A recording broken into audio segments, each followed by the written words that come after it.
This is Actually, I Meant That, a podcast where we talk about the things we feel, the things we believe without pressing the delete button, especially when it comes to things that are unusual, metaphysical, weird, in many cases, inscrutable. And we're going to talk all about these things today. I can't wait. This is my kind of episode for real. Because honestly, what fun is this lifetime if we're not chatting about energetic frequencies and the cosmos? This episode is designed for those moments in life where you're like, wait, I have felt this before.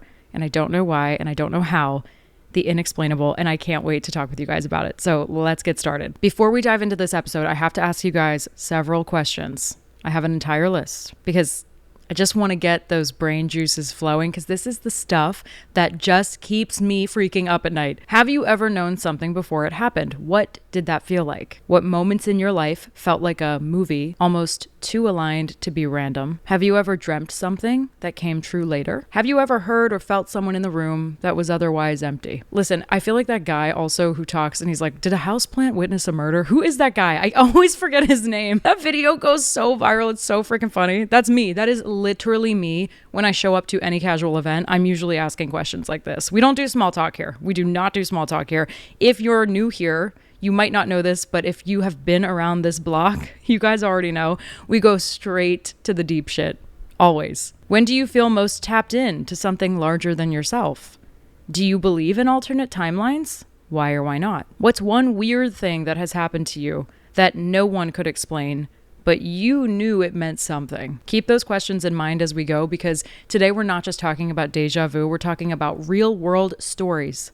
Things that people have actually experienced, those inscrutable moments, like I said before, metaphysics, energetic connections, energetic frequencies, how your subconscious taps into unseen layers, and movies that maybe are qualified as fiction, but feel more like reality to those of us with weird fucking brains like mine. Yay. Okay, let's start with this déjà vu stuff. We've heard of this, we've experienced it. It's a French term, which means already seen. Something we've already experienced before, at least we feel like we've already experienced something. Like, for example, the last episode when I was reading in my journal and I was like, wait, I'm having this weird déjà vu moment. I feel like this happened already. That happens to me so much. And I personally have a spiritual belief around this, but let's talk about both the scientific and the spiritual of déjà vu because it's all just fascinating all around. It's estimated, by no surprise, that about 60 to 70% of people experience déjà vu at some point in their lives. It's most common in people between the ages of 15 and 25.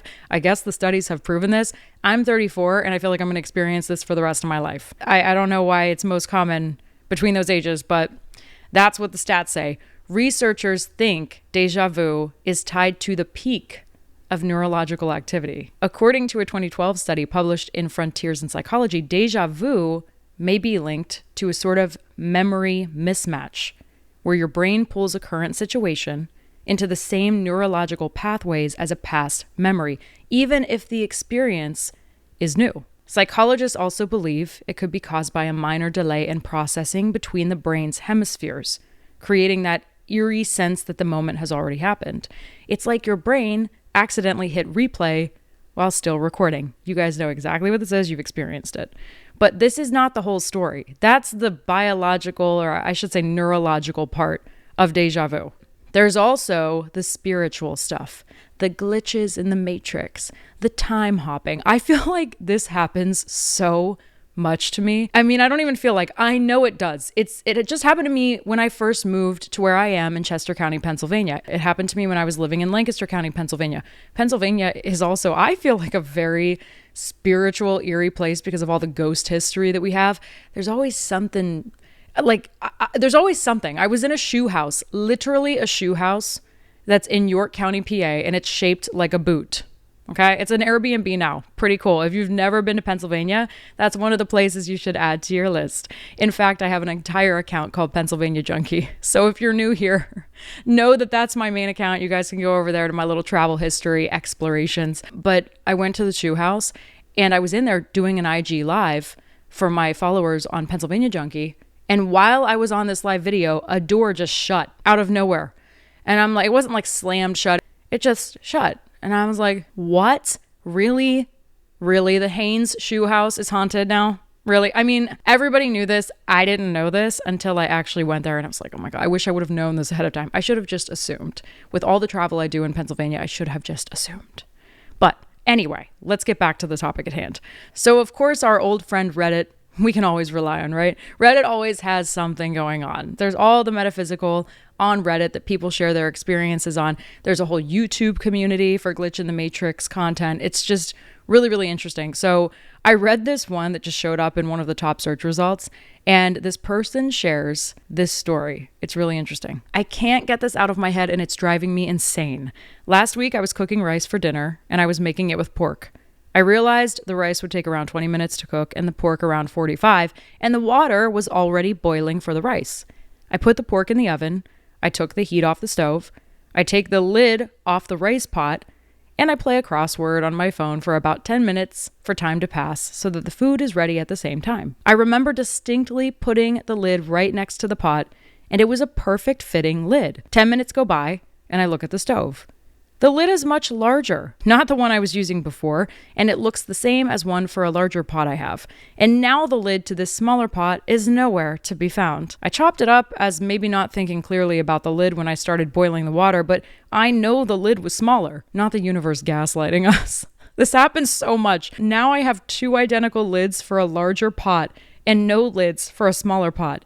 And I have never had 2 of these lids before. It's been a week, and I have done a deep and heavy search through my kitchen. No sign of the smaller lid. I told my family about it, and they also think it's so strange because they don't remember our household having 2 identical lids that are larger either. Everyone's being gaslit by things we can't explain. That's so weird. That has happened to me so many times. Last week, this happened to me when I was recording for the last episode. I was reading out of my journal, and I swear in this moment, and I'm going to get into the spiritual part of this too, because this is like a really big thing. Oh, it's so powerful actually. So I'm reading in the journal. I'm like, wait, I was sitting here in this exact spot. I was reading out of this exact journal. I was looking into this exact camera, talking on this exact microphone with the exact light behind my camera, talking to you guys. Like I know I was here before. We're going to get into like the subconscious part of this because it is super, super weird, super trippy. And honestly, these stories sound insane, but they're really not. I mean, these are just everyday casual conversations, in my opinion. Like I said, if I'm out at an event, we're talking about this. And that will determine who your real friends are because I'm just going to be as weird as I possibly am because I am weird. Like that's just who I am. I talk about these things very casually. I talk about spirits very casually. Like none of this freaks me out. It doesn't scare me. I just think it's very fascinating. And I think it's real because I've experienced so many weird things, like many of you have too. So I had 2 recent experiences that were so weird, by the way. And this is kind of on the terms of glitch in the matrix type of stuff. The inscrutable experiences that were like, what, how the hell did this just happen? So when I first moved to Lancaster County, which I don't live in Lancaster County, PA anymore, but it is my favorite area. Side note, I love Lancaster County. I'm walking in the city and there's this festival going on. And there is a woman on a crosswalk holding a cup of coffee. She was so, I don't want to say this in a bad way. She was like creepy looking. Like it looked out of a movie. I was like, interesting. Like she was just very tall, very lanky. And I don't know how to explain this. You just know if you're from PA, you know what I mean. I don't know. And I'm not talking about the Amish, by the way. It's just for that particular town, the city, she just looked like she was otherworldly. She didn't look like she belonged in Lancaster County, PA, okay? Which is, again, far more than the Amish. I have to keep stressing that because everyone thinks we're Amish and we have no electricity. So she's standing on this crosswalk and she's holding a cup of coffee and I'm walking by and all of a sudden she stops moving. Like she stops moving. The trees, the leaves stop moving. And I don't know what was going on. I was like, what is happening? I look over at her and she's just frozen in time. And many people have experienced this. That was one of the times though for me that I was like, what? I also saw it one time, now that I'm saying this out loud.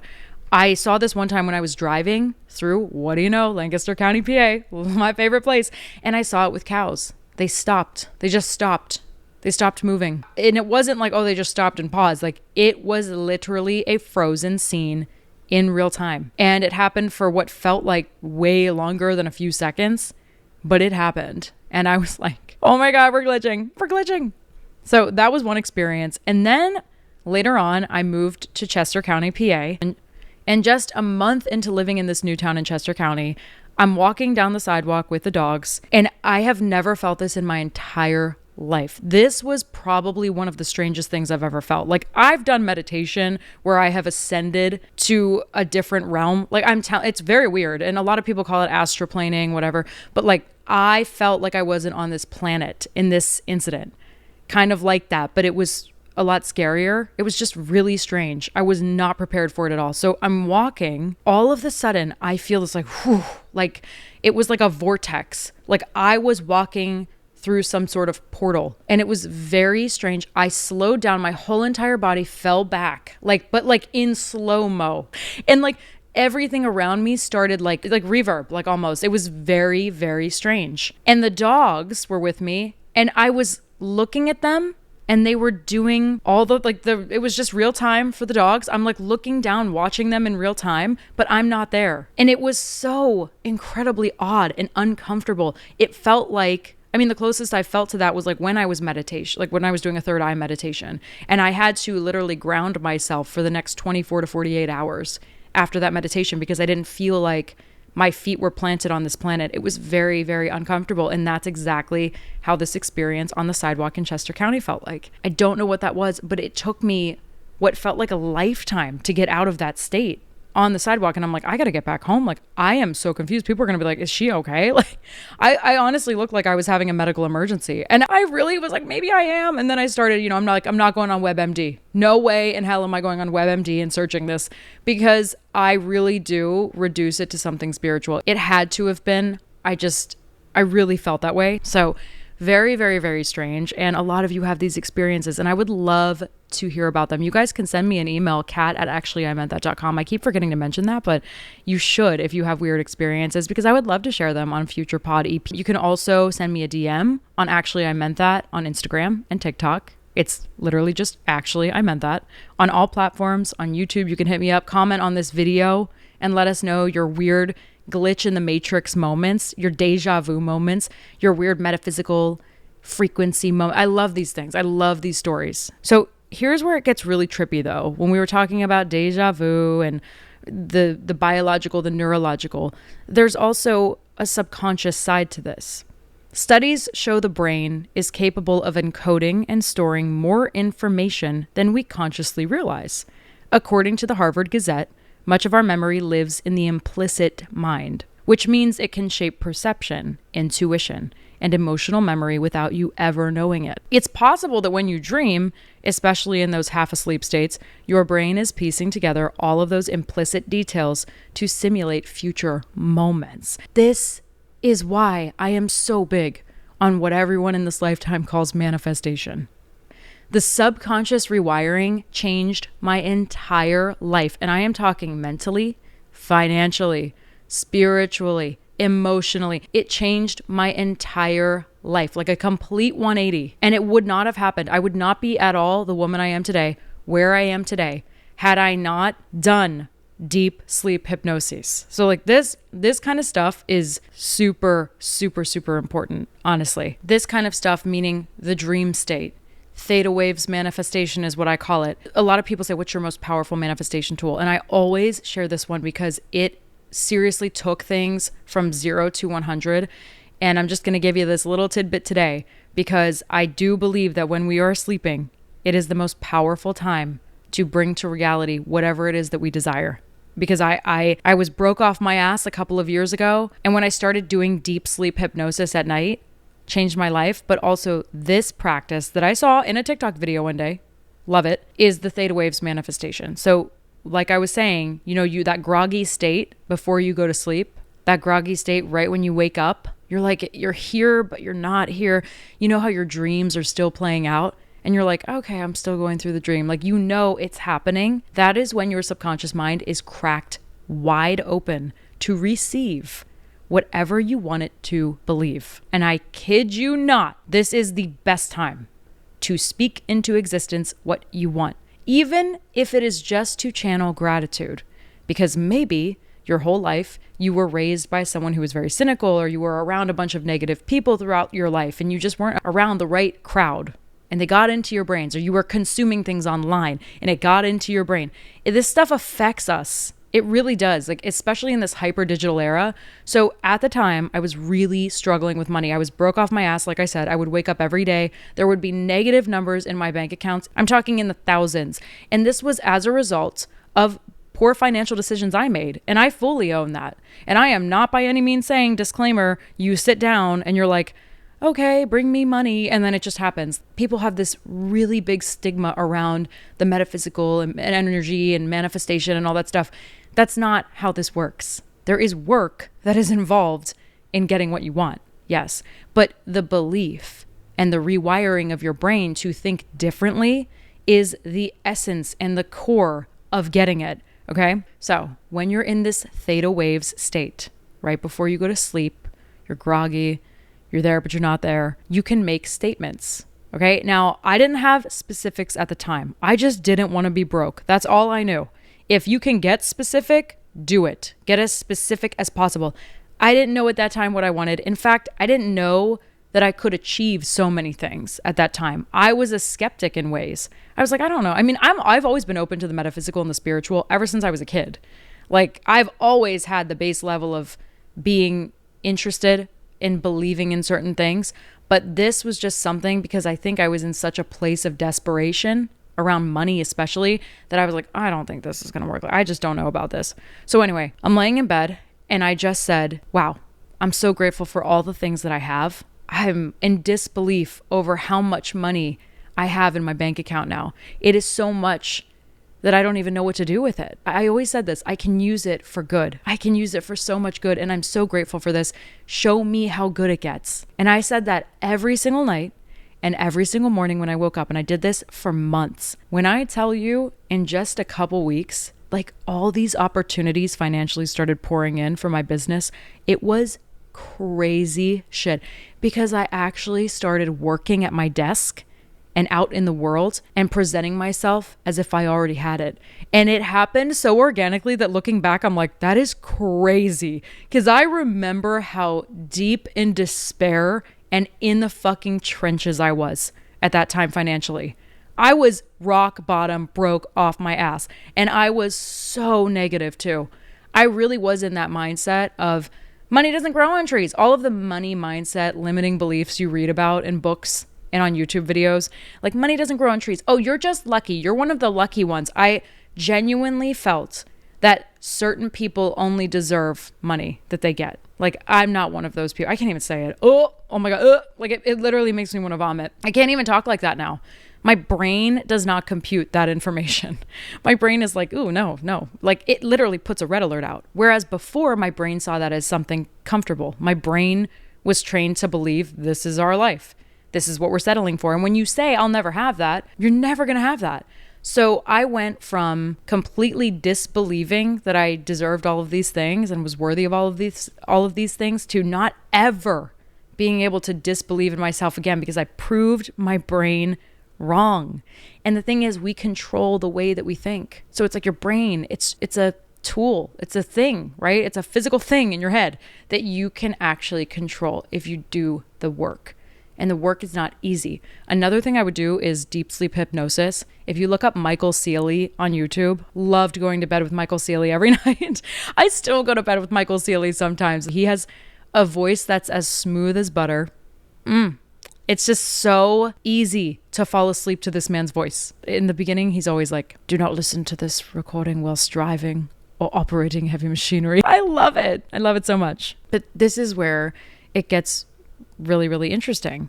So let's just zoom out because this is all part of energy work too. Everything in this world is made up of an energetic frequency. So these glitches in the matrix, déjà vu, I do believe that we can sometimes live in future versions of ourselves. That's why, like, when I talked about that money manifestation, I saw after a while, I started getting really specific.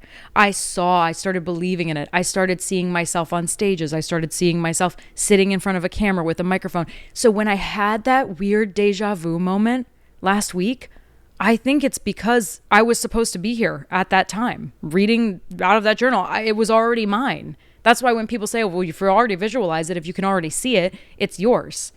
You just have to do the work to get there. And it's true. It's so true. I mean, I know this isn't like groundbreaking information, but for a lot of people listening to this, you guys might have never tried these things before, and you might be skeptical like I once was too.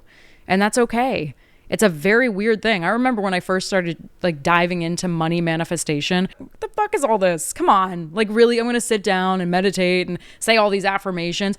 And that is my life now. Like I wake up every day and I do these things for myself. And I make multiple six figures in my business. You just radiate this energy, you know? Like my manager, she goes, I don't know if it's because I'm just really good at speaking, but I just landed us another $10,000 deal. I'm like, yes, you are great at speaking, but it's because her energy also exudes, I'm worth this. I deserve this. We are worthy.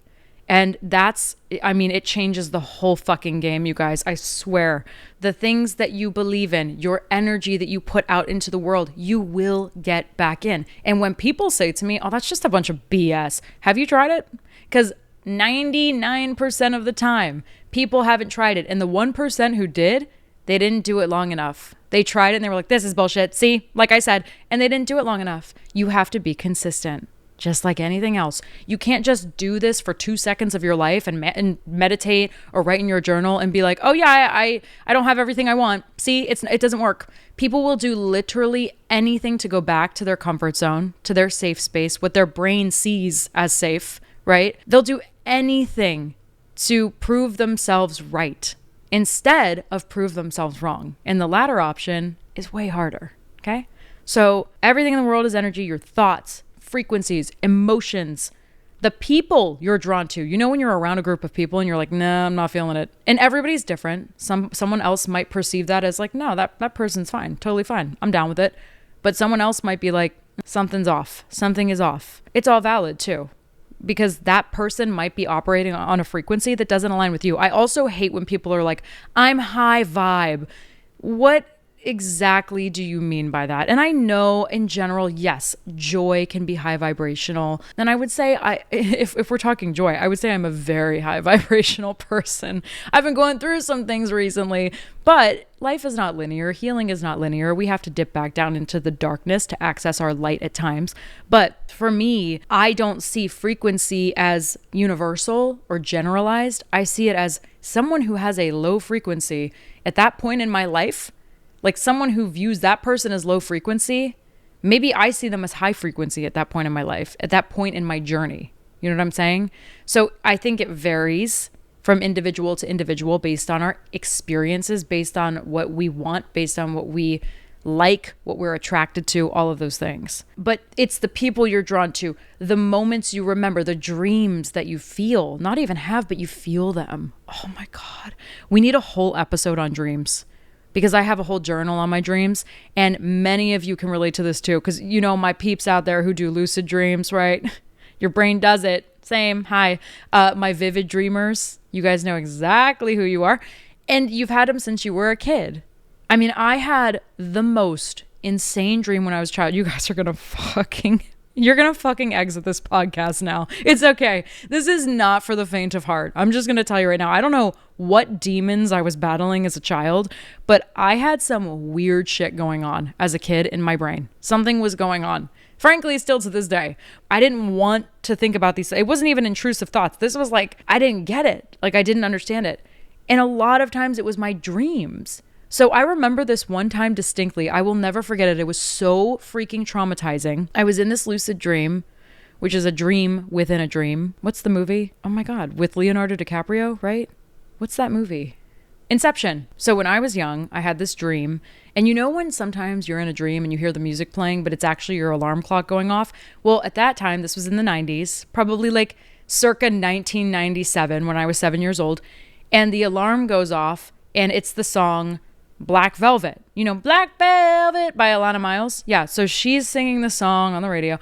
And in my dream, I'm in a dungeon deep down to the dark depths of what looked like hell. It was gray. There were fires everywhere. I mean, for real, like my worst actual nightmare. So I go down. I can't even fucking believe, like, what is this? I was 7 years old.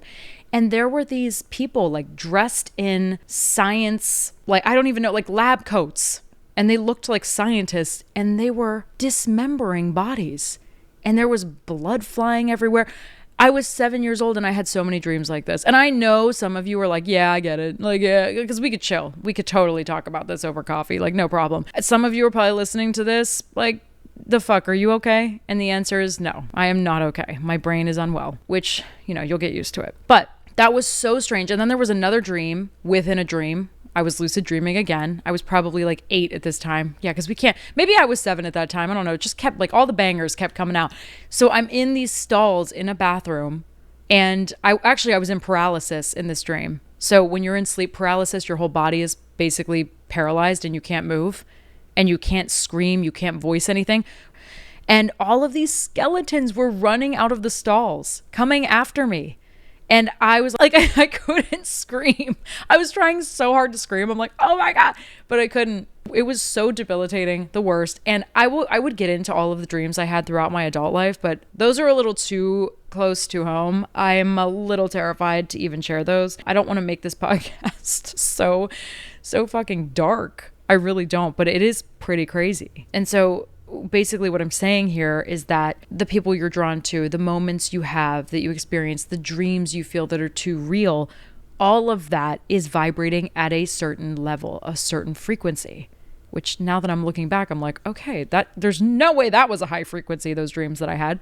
So when you're in a highly receptive state, whether that's through meditation, sleep, grief, like we talked about on the last episode, joy, pain, your energetic body is more open. It's cracked wide open. That's when the weirdest, most intuitive things usually happen. And it's interesting because when I look back on that whole Chester County thing I shared when I was walking on the sidewalk with the dogs, I really was going through something hard at that time. Like I was having a really, really rough emotional day, and that this actually makes so much sense. And you start picking up on signals that you normally wouldn't when you're in these states. So that's why the subconscious rewiring during your sleep state is always so powerful. I cannot stress that enough. If there is anything I could tell you about manifesting, I would say rewire your brain to think differently, to think that you deserve it, and you will embody it because your brain believes it. You're literally telling your brain, believe that this is my reality, and it will be. It's ready for you. When you're half awake, your ego is completely offline. That's great. That is great. And it's not that the ego isn't helpful in certain ways. Like I believe the ego is helpful in carrying out the tasks that we need to do to get there. Like, for example, I'm a full-time content creator. I have to show up and use my ego when I'm on camera, for example. Doing this, I have to use some of my ego to present this information. But it's not a toxic thing. It's not a bad thing. At least, I don't know, maybe it is. I'm talking about bodies being dismembered in my dreams. So I don't know, but you're accessing basically at this time raw signals, okay? So I just want to play and toy with the idea of this for a minute. What if time isn't linear? What if time, in fact, does not exist? What if you are living out in this present moment all different versions of yourself?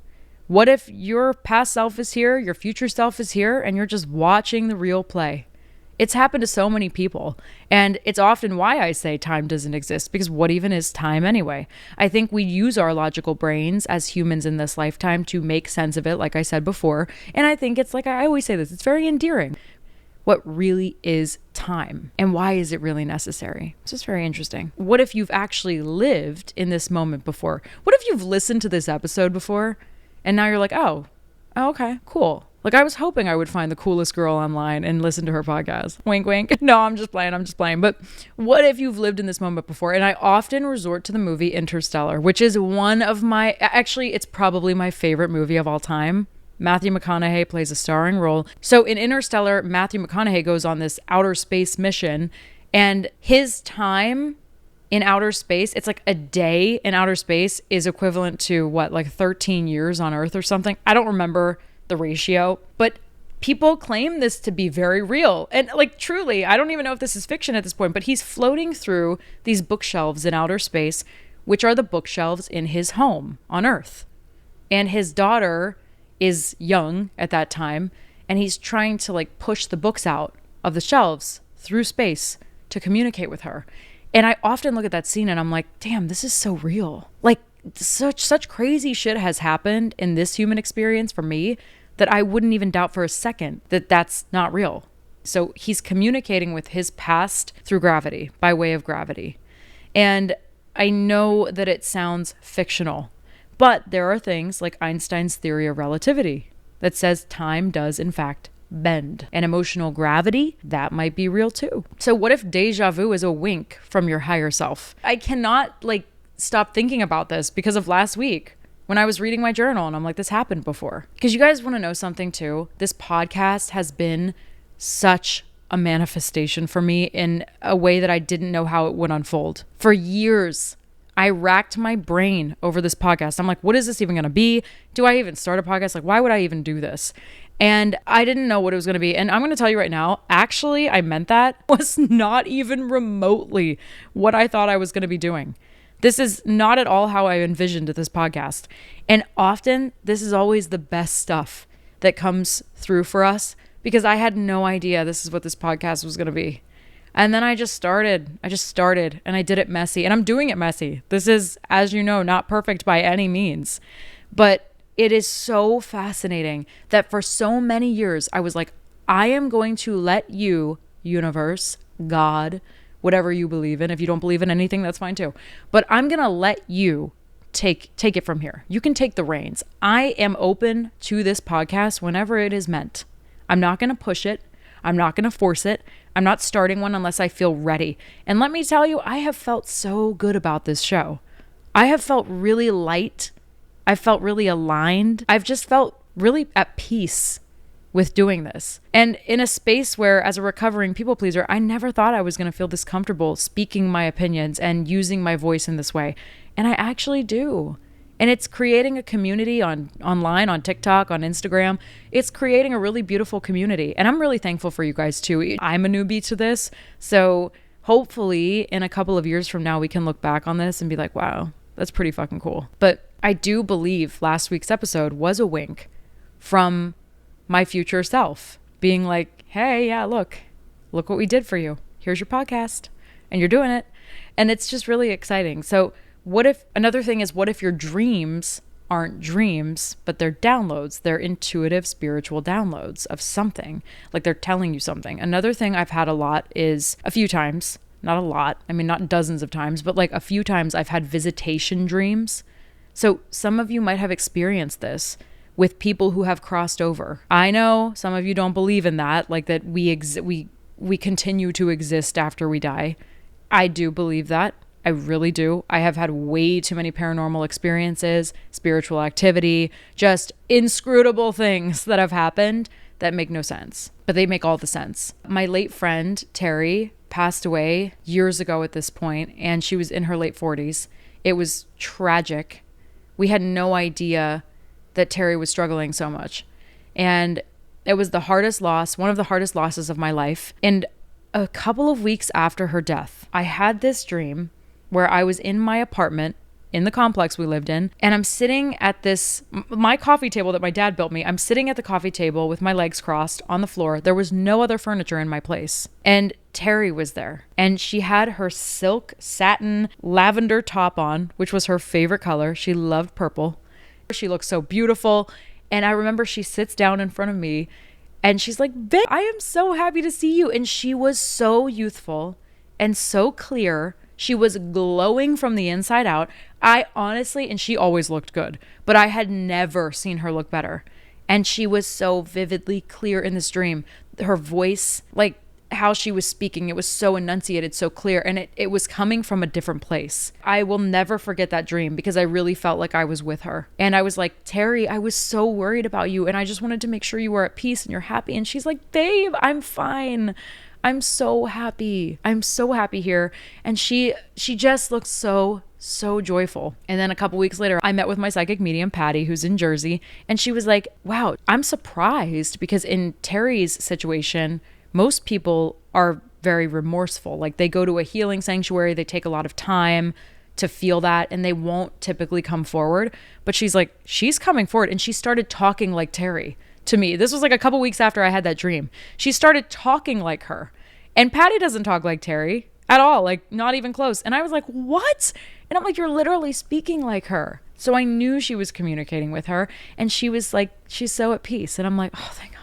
Like, I feel like I know she visited me, and she did tell me, she said she's telling me that was a confirmation the dream that you had. And oh my God, it was just absolutely amazing. I also had this with my ex's father who passed away. We were in the hospital, we were praying. But I remember praying and I said, if you are here, can you just visit me? Can you just let me know you're okay? I'm a very spiritual person. I will talk to people in the present. I will talk to people who have crossed over. Like, I'm very open to that. And I think that's a part of it too. If you want to have these experiences, I'm not saying you should want it, because a lot of times, like, you don't want it, like you talk to psychic mediums, they're like, this is too much for me. And it's very overwhelming. So I don't necessarily recommend it because you're going to have some things happen. But if you are spiritually open, these things do happen. So I said, just let me know you're okay, because I felt so bad for my ex and I felt so bad for his family. I mean, losing a parent is horrendous. Losing a partner is horrendous. And so that night, hours later, he had died early in the morning. And I had a dream early in the morning of him in a white t-shirt, glowing from the inside out, like literally just me and him in the clouds. I swear I've never seen something like this in my life. In the clouds, and he's standing there and he has his New Jersey accent. And he's like, sweetheart, I'm good. I'm okay. I'm at peace. And then we woke up and the hospital declared him deceased. And it was just like, I cannot believe I had that dream that night. And I felt so much peace. And I was so nervous to share that with my ex because I didn't want him to feel uncomfortable. So I asked permission, of course, and it actually provided him a lot of peace. His family, he wanted me to share that with his family. And so I did, and it provided people a lot of peace. But I know that's coming from me, and only I know what that looked like. But I remember him being like, I wish I had those experiences. I wish I could see that. And I'm like, but you can. It's just that I've been so open to it. I wasn't always. I actually had something with my grandfather too. He was like my best buddy growing up. I had something with my grandfather one time, many years ago, but I've always been very open to receiving that. So I do like to equate dreams to something far more, even if it's just your subconscious trying to tell you something. And if you want to, you can go on ChatGPT and type in your dreams. That's fascinating. I love the way it breaks it down. I mean, I've gotten so interested in it that I try to analyze it myself, which I was doing before ChatGPT was even a thing. But it's so interesting to really dig into the meaning behind your dreams, or the perceived meanings, or what they could be. I just think it's really fascinating based on what you're going through at that time in your life. And I think that could be important knowledge for you to have, even if it's just something to take in to make you feel more at peace. And what if your gut isn't just an instinct, but it's a memory of something? All questions that I think we should ask. Look, guys, I have so many more things I could say about this. I don't want to take up hours talking about this today because I want to save it for future episodes. There are so many more things we can share. You don't have to believe all of this. In fact, you don't have to believe any of this, but you also don't have to write it off either. Let me know in DMs on Instagram and TikTok. Actually, I meant that. You can email me, like I said before, Kat, C-A-T, at actuallyimentthat.com. Would love to hear your stories. I always love hearing directly from you guys because then I can share it on future episodes if you're okay with that. I'll anonymously share. I won't call anyone out unless you want me to, of course. But whether it's a brain hiccup or a glitch in the matrix, a crack in the matrix, if you will, déjà vu is a reminder to us that reality isn't always fixed, isn't always planted in cement. It can move and it can bend. I think that's so fascinating. There's a lot more going on beneath the surface, and frankly, I think there always has been. And sometimes these weird moments, the unexplainable moments that we experience in this lifetime, are the moments that bring us back to ourselves. They kind of rope us back in. They wrangle us up and they switch up the energy a bit. And I think often that's needed for us, especially if we're going through something really tough. And maybe we're feeling like, I don't believe this is ever going to work for me. I don't believe it's ever going to happen. These things happen and they kind of throw us for a loop, so to speak. But it's needed in many cases, and it's necessary for our healing, for our manifestation, for what we want in this life. Because I believe we came here to take the most of it, to make the most of it. And all of these things and experiences and occurrences are a spiritual reminder of that. As always, thank you guys for listening to Actually I Meant That. I love having you here, truly. I appreciate your support. I appreciate you just listening. This is a dream realized for me. I'm just open to whatever it brings. Like I said before, we're just open to whatever comes our way. New episodes of Actually I Meant That drop every Thursday wherever you watch or listen to your podcasts, YouTube, Spotify, Apple Podcasts, you name it. We are here talking about all the weird and fun and deep and emotional things. I'll see you guys on the next one.